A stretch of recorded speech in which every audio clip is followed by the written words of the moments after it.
Assalamualaikum warahmatullahi wabarakatuh. Sampai ketemu lagi dengan saya Asmaul Husna, dosen YIA PIAUD Al-Ghazini Buduran, Sidoarjo. Pada pertemuan kelima ini, pada mata kuliah Neuroscience, kita akan bahas terkait dengan stimulasi pada anak berbasis neuroscience. Segala sesuatu yang kita lakukan, semuanya terkait dengan otak. Tidak ada suatu kegiatan ataupun sesuatu yang kita lakukan tidak ada kaitannya dengan otak.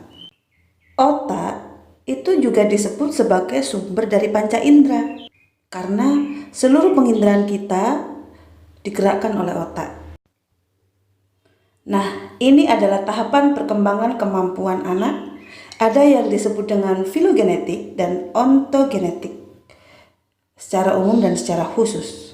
Salah satu pendekatan yang sangat baik diberikan kepada anak adalah melalui kegiatan bermain. Karena dengan bermain, anak itu bisa mengembangkan imajinasinya dan bisa happy atau senang karena mereka melakukan sebuah aktivitas.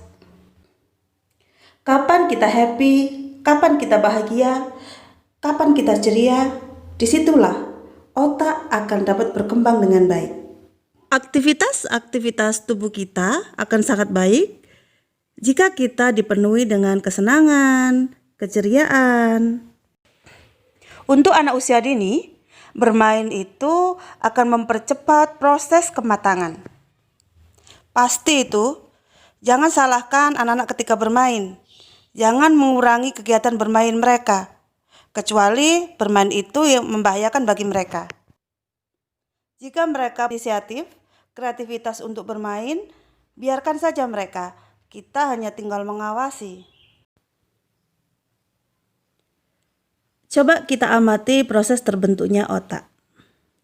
Oke, rekan-rekan mahasiswa, ketika proses kehamilan, kira-kira apa dulu yang terbentuk? Organ dalam rahim kita atau dalam rahim ibu mengandung. Biasanya ibu yang sedang hamil diperiksakan ke dokter. Pertama kali yang terdeteksi adalah adanya denyut, dut dut dut dut. Banyak yang menganggap bahwa denyut itu adalah jantung. Nampaknya bukan. Denyut itu adalah salah satu bagian dari otak atau organ otak. Jadi ketika pertama kali di kehamilan di bulan pertama, proses yang terbentuk pertama kali adalah otak, bukan jantung. Ketika proses pembuahan terjadi, harinya itu adalah yang terbentuk adalah otak. Jadi ketika terjadi pembuahan setelah 16 hari, yang terbentuk pertama kali adalah otak. Dalam 16 hari yang terbentuk adalah sel-sel otaknya. Memang belum terbentuk otak secara sempurna, tetapi dimulai dari sel-sel otak setelah terjadi pembuahan 16 hari berikutnya. Nah, sel-sel inilah merupakan bahan dari otak. Nah, setelah terjadi pembuahan 16 hari, terbentuk jaringan sel-sel otak sekitar 2 minggu. Di minggu ketiga sampai 1 bulan, jaringan-jaringan otak ini sudah terbentuk mulai sempurna. Ketika diperiksakan ke dokter, terdengar suara denyut. Sebenarnya itu bukan denyut jantung, pergerakan jantung, tetapi itu adalah denyut pergerakan berkembangnya sel-sel otak menuju jaringan otak dan menjadi otak sempurna karena adanya nutrisi dari ibu saat hamil. Jadi, pada proses kehamilan bulan pertama terjadi denyut, itu adalah pergerakan jaringan sel otak.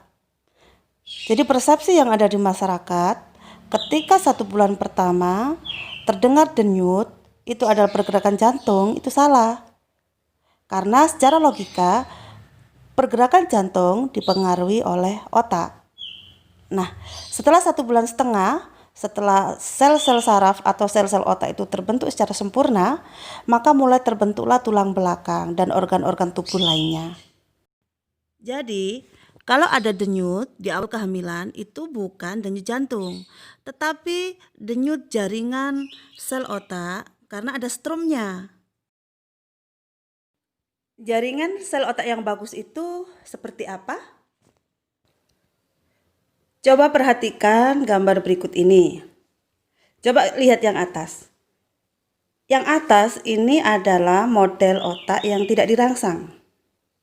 Jadi, ketika anak tidak distimulasi dengan cara yang bagus mulai usia kecil, tidak diberikan rasa kenyamanan, rasa kebahagiaan, rasa kesenangan, maka sel-sel sarafnya akan terbentuk seperti gambar yang di atas. Stimulasinya, ketersambungannya kurang. Karena ketika kecil dia sering dimarahi dan nyesek dalam hatinya, maka sel sarafnya mulai kecil banyak yang mati. Yang bagus adalah otak terstimulasi dengan baik, dengan memberikan rasa senang, rasa nyaman, bahagia, sehingga otak akan terstimulasi dengan baik dan akan rimbun seperti gambar yang nomor 2. Nah, otak yang rimbun di gambar yang kedua itu adalah anak-anak yang sering diberikan kenyamanan, kebahagiaan, keceriaan, bereksplor dalam bermain. Maka sel sarafnya akan terhubung dengan baik. Seperti ditunjukkan gambar yang kedua, akan tersambung semuanya. Kelima ini kita akhiri sampai di sini. Pertemuan ke-6 kita akan bahas terkait dengan faktor-faktor yang mempengaruhi perkembangan intelijensi dan otak.